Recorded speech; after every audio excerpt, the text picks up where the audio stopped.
पहली क्लास में हमने कूलाम के नियम से संबंधित कुछ बातें आपसे की थी, लेकिन वो कंप्लीट ना हो पाने के कारण फर्स्ट पार्ट में हमने सेकेंड पार्ट इसका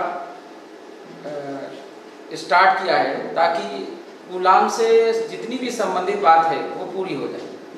क्योंकि अगर एक भी बात छूट जाती है तो वो आपके भविष्य के लिए एक खतरा साबित हो सकती है, क्योंकि एक एक नंबर की बड़ी इंपॉर्टेंस है, एक एक मास की बड़ी इंपॉर्टेंस है। तो इसलिए यहाँ पर देखिएगा, जहाँ पे हमने बात छोड़ी थी आपको वो बताना चाहूँगा कि epsilon naught is equal to 8.85 गुणे 10 की घात -12 हमने बताया था कूलाम स्क्वायर पर न्यूटन इंटू मीटर स्क्वायर, ये होता है। इसे हमने क्या बोला था, निर्वात की वैद्युशीलता। अब सवाल ये होता है, क्वेश्चन ये पूछा जाता है कि निर्वात की वैद्युशीलता का मात्रक एवं विधि सूत्र बताओ। क्वेश्चन ये बनता है। तो इसके लिए हम लोग क्या करेंगे, क्वेश्चन आप एक बार फिर से ध्यान से सुन लीजिए। क्वेश्चन आपसे बोर्ड में क्या पूछा जा सकता है कि निर्वात की वैद्युशीलता का मात्रक क्या होगा एवं विधि सूत्र क्या होगा। बहुविकल्पी प्रश्न पूछा जा सकता है इसमें। तो आप जरा देखिएगा यहाँ पर कैसे हम निकालेंगे। बहुत से लोग रट्टा लगाएंगे, लेकिन हम कहते हैं कि रट्टा नहीं लगाने की आवश्यकता है।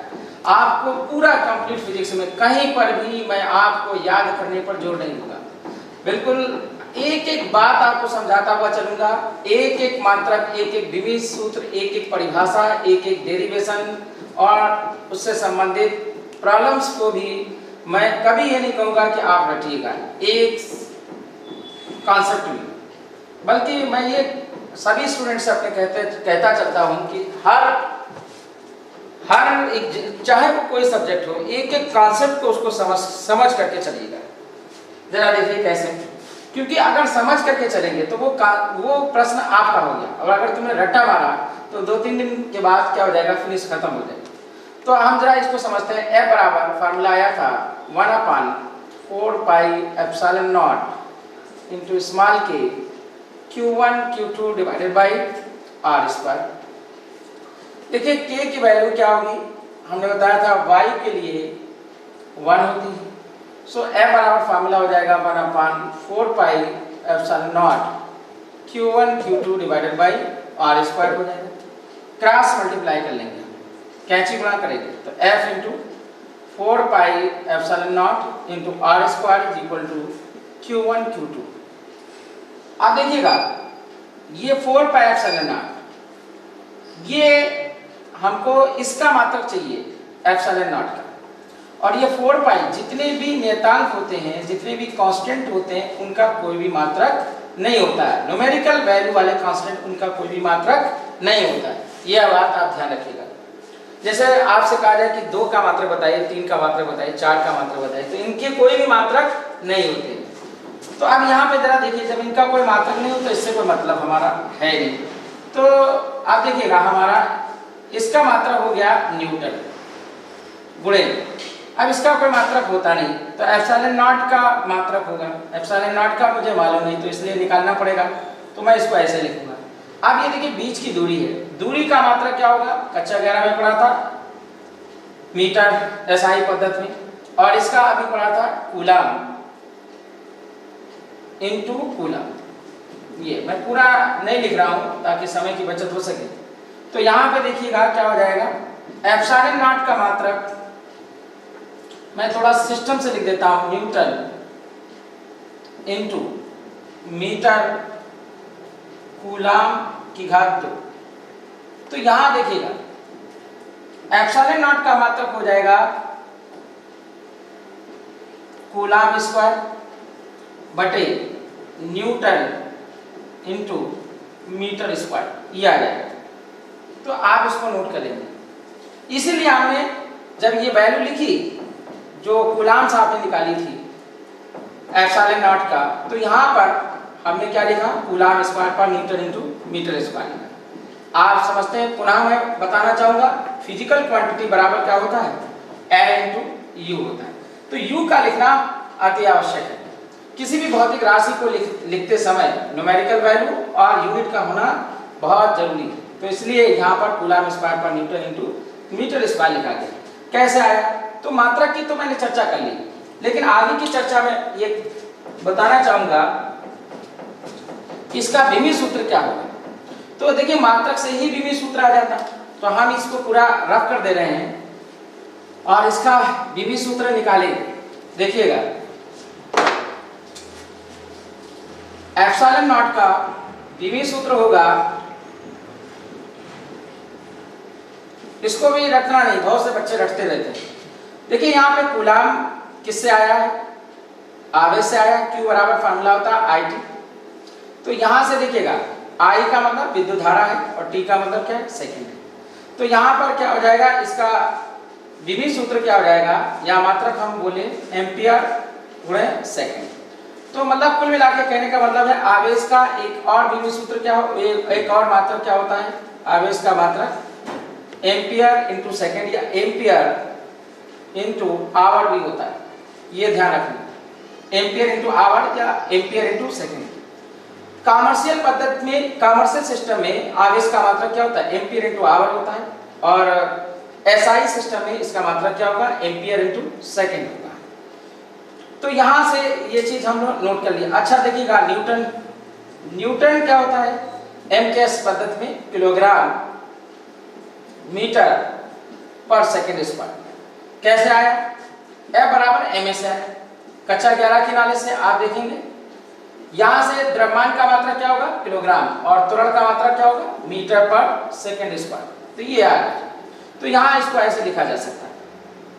कुल मिला के आप जरा देखिए एप्सिलॉन नॉट का मात्रक एमकेएस पद्धति में क्या हो जाएगा, मतलब हम इसको थोड़ा सा और सिंप्लीफाई करना चाहते हैं, तो ये हो जाएगा एम्पियर इंटू सेकेंड का होल स्क्वायर डिवाइडेड बाय, क्योंकि कूलम स्क्वायर है और एक कूलम बराबर क्या निकाला, एम्पियर इंटू सेकेंड। तो एम्पियर स्क्वायर इंटू सेकेंड, और न्यूटन का मात्रक क्या निकाला, किलोग्राम मीटर पर सेकेंड इंटू मीटर स्क्वायर, ये हो जाएगा। तो एप्सिलॉन नॉट बराबर देखिएगा ampere square into second square divided by kilogram into metre square पर सेकेंड आ जाएगा। तो एप्सिलॉन नॉट का मात्रक क्या हो जाएगा, ampere square into second square, second square, अब ये सेकेंड कहाँ जाएगा और ऊपर जाएगा, तो सेकेंड की घात क्या हो जाएगा, 3 हो जाएगा। तो नीचे क्या हो जाएगा, किलोग्राम इंटू मीटर स्क्वायर, और एम्पियर को हम क्या लिखते हैं, A और T Q। तो ये हो जाएगा, नीचे क्या हो जाएगा, M L स्क्वायर। तो इसका विमीय सूत्र क्या हो जाएगा, M इनवर्स L की पावर -2 T की पावर +3 और A की पावर -1। तो ये एप्सिलॉन नॉट का विमीय सूत्र हो गया। तो जो एप्सिलॉन का मात्रक होगा, जो एप्सिलॉन नॉट का मात्रक होगा वही एप्सिलॉन का मात्रक होगा। उसका कारण क्या है, तो देखिएगा हमने अभी बताया था आपको एप्सिलॉन बराबर क्या मैं लिखता हूँ, K एप्सिलॉन, और K बराबर क्या हुआ, epsilon divided by epsilon not. मतलब यहाँ से माध्यम में परिवर्तन होता है, माध्यम यहाँ कोई भी हो सकता है, और यहाँ पर 100% क्या होना है, निर्वात होना चाहिए। तो भौतिक राशि तो एक ही, और जब समान भौतिक राशियां हों ऊपर नीचे तो उसका कोई भी मात्रक व विमीय सूत्र नहीं होता है। तो K तो मात्रक रहित राशि हो गई, स्मॉल k। तो ये तो कोई, इसका कोई मात्रक व विमीय सूत्र नहीं होगा, तो इसको हम मान लेते हैं थोड़ी देर के लिए 1। तो एप्सिलॉन इज इक्वल टू क्या हो जाएगा, लगभग एप्सिलॉन नॉट हो जाएगा। तो इसका मतलब एप्सिलॉन और एप्सिलॉन नॉट का मात्रक एवं विमीय सूत्र एक ही होगा, जो मैंने ऑलरेडी डिस्कस किया। तो शायद मैं उम्मीद करता हूं कि सारे बच्चों को ये बात हमारी अच्छे से समझ में आई। समझ में आई कि नहीं भाई?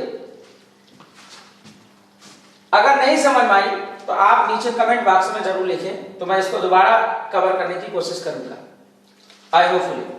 तो यहां पे जरा देखिएगा एप्सिलॉन नॉट का मात्रक क्या होगा, coulomb square into newton into metre square, या इसका विमीय सूत्र क्या हो जाएगा, M इनवर्स L की पावर -2 T की पावर -3 A की पावर -1। ये कैसे कैलकुलेट किया, इस पर आप ध्यान देंगे तो एक क्वेश्चन आपका क्लियर हो गया कि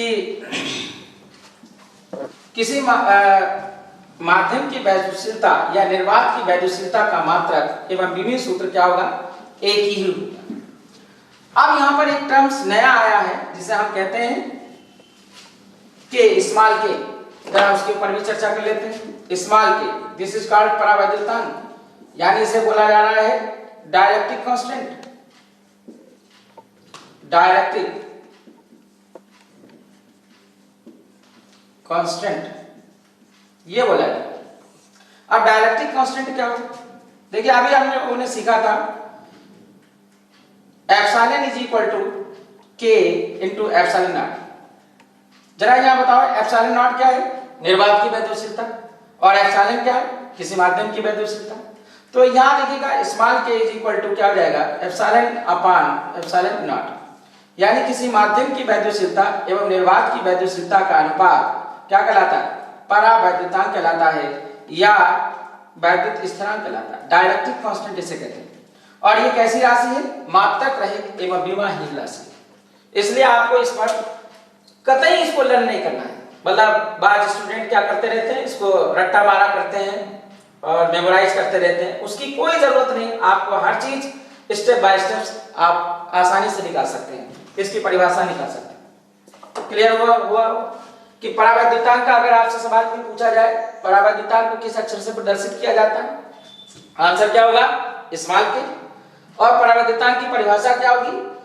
किसी माध्यम की वैद्युशीलता एवं निर्वात की वैद्युशीलता का अनुपात क्या कहलाता है? परावैद्युतांक या वैद्युत स्थिरांक कहलाता है। इसे इसका कोई भी मात्रक एवं विमा नहीं होता है। इसका मतलब ये एक मात्रक रहित एवं विमाहीन राशि है। अब आगे जरा देखिएगा, जो इंपॉर्टेंट बात है उसकी मैं थोड़ी सी चर्चा कर लेता हूं।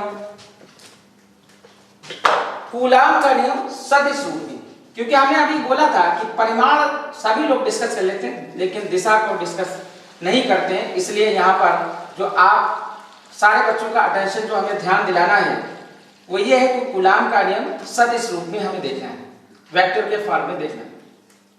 सदिश रूप में कूलाम का नियम हम देखेंगे। जरा देखिए, कूलाम के नियम को सदिश रूप में समझने के लिए हम लोग क्या करेंगे?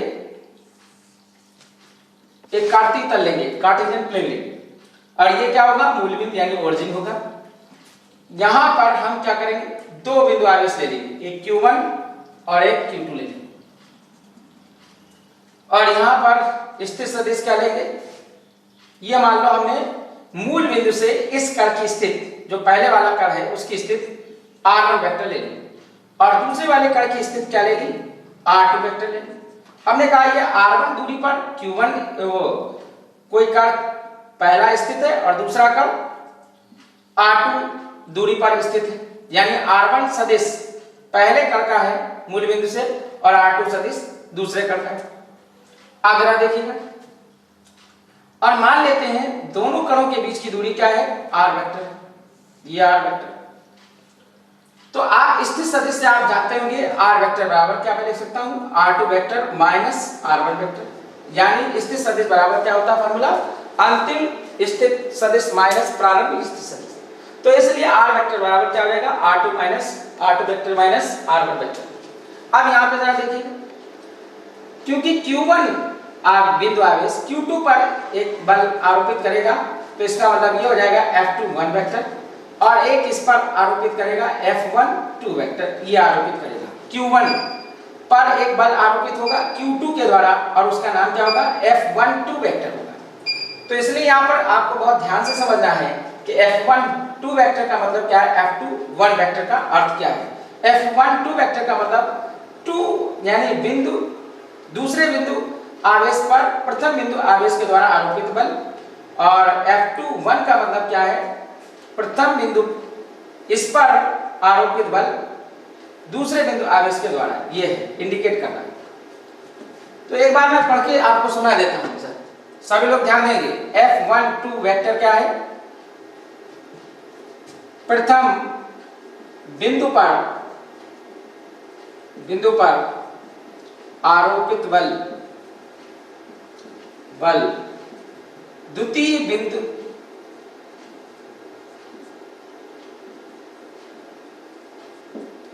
बिंदु द्वारा या द्वितीय कण द्वारा, या हम यहां कण भी ले सकते हैं। प्रथम कण पर आरोपित बल द्वितीय कण द्वारा, और ये कण कैसे हैं? आवेशित कण। तो इसको ऐसे भी लिख सकते हैं, आवेशित कण।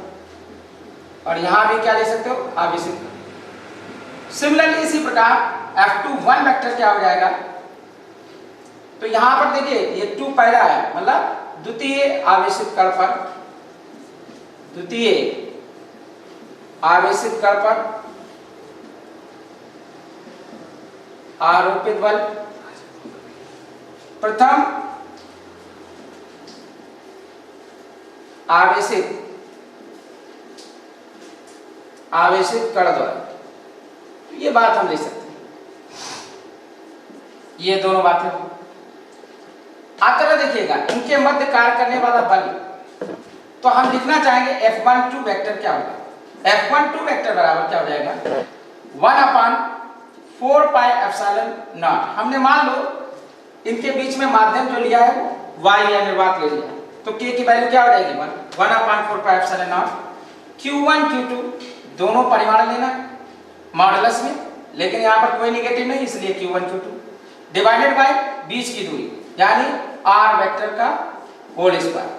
अब ये तो केवल क्या हुआ, तुम्हें ये समझ में आना चाहिए कि किसी भी वेक्टर का अगर हम स्क्वायर करते हैं, वेक्टर का स्क्वायर, तो हमेशा क्या मिलता है, स्केलर मिलता है। समझ में आया, क्या मिल जाता है, अदिश राशि मिल जाती है। इसलिए यहाँ पर क्या लगाना पड़ेगा, एक यूनिट वेक्टर से मल्टीप्लाई करना पड़ेगा, ताकि यहाँ पर ये देखिएगा ये अदिश यानी ये परिमाण मिले, केवल ये परिमाण मिले, और ये क्या बताए, दिशा को इंडिकेट करे, और उसका डायरेक्शन 1 क्या होना चाहिए, 1 2, मतलब किधर देखिएगा, यहाँ पे समझिएगा F12 वेक्टर का डायरेक्शन 2 से 1 की तरफ होना चाहिए, ये बताएगा r यूनिट कैप। तो ये आपको समझ में आ गया होगा। अब जरा देखिएगा F12 vector is equal to 1/4 pi epsilon naught. अब ये r वेक्टर हमारा क्या है, ये आप समझिएगा, Q1 Q2 divided by what is r vector, r2 vector minus r1 vector. हम इसको ऐसे भी ले सकते हैं, तो ये लिखा जा सकता r2 vector minus r1 vector का whole square into r unit cap. और r यूनिट कैप कैसे लिखा जाएगा, r vector divided by modulus of r vector, ये लिखा जा सकता है। क्योंकि आप सभी को पता होगा यूनिट कैप का फार्मूला क्या होता है, a यूनिट कैप बराबर a vector divided by modulus of a vector, इस तरीके लिखा जा सकता है। तो इसी चीज को यहाँ पे अप्लाई कर दिया, r vector divided by modulus of r vector. F12 vector हमारा ये आ गया r vector divided by modulus of r vector. इसको थोड़ा सिस्टम से लिख देते हैं, F12 vector is equal to 1/4 pi epsilon naught Q1 Q2 divided by r2 vector minus r1 vector का होल स्क्वायर मल्टीप्लाइड बाय, देखिए यहाँ r वेक्टर की जगह मैं क्या लिख सकता हूँ, r2 vector minus r1 vector, सामने फिगर में देखिएगा वही लिखा हुआ, डिवाइडेड बाय फिर again r2 vector minus r1 vector, ये हमने लिख दिया मॉडुलस। अच्छा आप बताइए इसके साथ देखिएगा वेक्टर का स्क्वायर, वेक्टर माइनस वेक्टर क्या देगा, vector, vector square scalar, scalar into scalar, यहां जा देखिएगा F12 vector is equal to 1/4 pi epsilon naught into Q1 Q2 divided by r2 vector minus r1 vector, यहां पे आ जाएगा ये Q आ जाएगा, कि देखिए स्क्वायर और यहाँ पे मॉडुलस, तो ये वेक्टर भी गायब हो जाएगा, और यहाँ पे क्या मैं लिख सकता हूँ, क्यूब लिख सकता हूँ, r2 माइनस r1, या फिर हम r2 माइनस r1 क्यूब, और इधर क्या हो जाएगा r2 vector minus r1 vector, ये हो जाएगा। तो इस तरीके से हमने क्या निकाल लिया, F12 वेक्टर निकाल लिया। सिमिलरली जैसा कि मैंने अभी पहले बताया था कि यहाँ पे दो फोर्स एक्ट करते हैं, F12 वेक्टर, F21 वेक्टर। भाई बात समझ आ रही है सारे स्टूडेंट्स को, F12 वेक्टर और F21 वेक्टर, ये तो ये क्या होता है, डायरेक्शन में क्या होंगे, अपोजिट होंगे। F12 वेक्टर F21 वेक्टर एक दूसरे के डायरेक्शन में क्या होंगे, अपोजिट होंगे। तो अब यहाँ पर जरा देखिए क्या हो जाएगा, F21 मैग्नीट्यूड में तो सेम हो जाएगा, 1/4 pi epsilon naught into Q1 Q2 divided bye, अब यहाँ पे क्या हो जाएगा, ये तो हमें मैग्नीट्यूड लिखना है तो ये तो वही चीज हम लिख देंगे, लेकिन यहाँ पर क्या हो जाएगा, r1 vector minus r2 vector, because vector is change, the direction is change, that's why. तो यहां से दोनों में कंक्लूजन ये निकलेगा, निष्कर्ष ये निकलेगा, देखिएगा इधर F12 वेक्टर फ्रॉम इक्वेशन, या हम कह रहे हैं ये फर्स्ट इक्वेशन, सेकंड इक्वेशन, और ये क्या कहते हैं, थर्ड इक्वेशन कहते हैं। तो F12 vector is equal to minus of F21 vector ये आ जाएगा। और अगर हम मैग्नीट्यूड की बात करें, F12 vector is equal to क्या रहेगा, F21 वेक्टर का मैग्नीट्यूड सेम हो जाएगा। तो अब ये हमारा क्या हुआ, वेक्टर के फॉर्म में कूलॉम्स लॉ सत्यापित हो गया। तो कभी कभी क्वेश्चन 3 नंबर्स में यूपी बोर्ड पूछता है कि कूलॉम के नियम को सत्यापित करो, सदिश रूप में सत्यापित करो, तब आपको यही पूरा डेरिवेशन करके आना है, आप 3 नंबर पा सकते हैं।